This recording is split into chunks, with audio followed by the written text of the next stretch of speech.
I started my project by looking at my beautiful Stampin' Up cardstocks. The cardstocks in our regular line do not have a white core. That meant that the sides of my flowers were going to look every bit as beautiful as the tops and the bottoms. I didn't know if I was going to be using our inks or markers on my project, but I knew that if I needed to use them, that they would match back to my project absolutely perfectly. I pulled up the Design Space software that came with my machine. You will see on the right-hand side the gray, which indicates the cutting mat, and the pink, which represents the piece of paper. And I was able to get 2 flowers per each sheet of paper. However, I had a lot more flowers that I needed to make than what I planned on. And so to continue my 2 rows per color pattern, I needed to come up with a 4th option. And I didn't really have a color of cardstock that I wanted to put in the mix. So that is where Stampin' Up rescued me yet again. And I went back to those inks and my basic white cardstock and was able to use our Peony Garden stamp and create a pattern paper simply just in a matter of minutes, and I was on my way again. And it's lovely, and it created this toile looking pattern of a paper.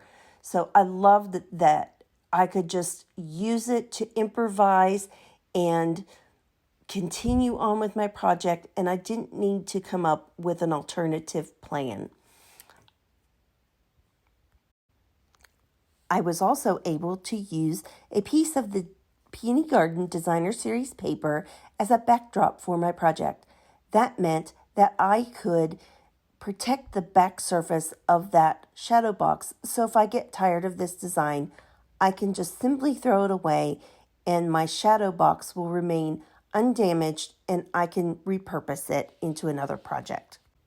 From there, I went on and I glued the flowers down, starting with those outer 4 edges. I knew that the wood frame needed to have a space so that it could be adhered to the project, and I just went ahead and started with those 4 outer edges and placed the other flowers in accordingly. Sometimes I had to move a flower here and again just to maintain the space. Maybe one was put together just a little more tightly than another, and so I just tried to balance that out throughout the rows. And it was just one of those enjoyable projects that I didn't have to think too hard about. And I just went on adhering each color row down until I was finished. Once I was finished gluing the flowers, I did a last-minute check to make sure that I hadn't missed any when I was gluing them down. Then it just was a matter of cleaning things up. If you have worked with hot glue for any amount of time, you know that all of those little strings, hairs, and pieces get caught everywhere in your project. So I began just picking some out by hand, and then I decided to grab my quilling tool, and that would be a great way to go in and out amongst the rows of the flowers and pick out those extra added strings.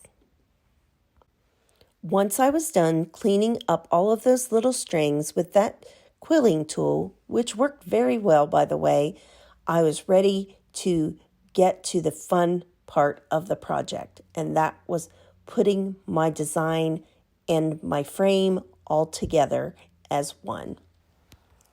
I knew that my glass on my frame would not be very clean. They generally aren't, just those things in photo frames, those kind of things.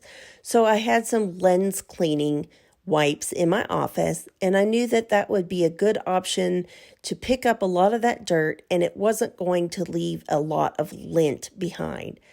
So it took a few of them and took a little bit of time, but I was able to get both the inside and the outside of my glass very nice and clean. One of my 3 quality control engineers even came along to make sure that the process was going smoothly and that I was doing a thorough job. I just took a moment, inspected the glass, and then I was able to simply slide that project in underneath of it and get those sides all lined up and turn it over so that I could then secure the metal pieces down over the backing to hold everything all together in place.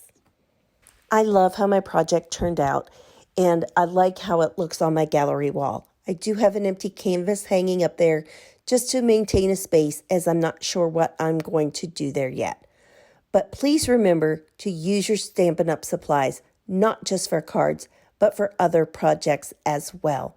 As always, remember to be kind, send a card, and do something creative. Bye-bye.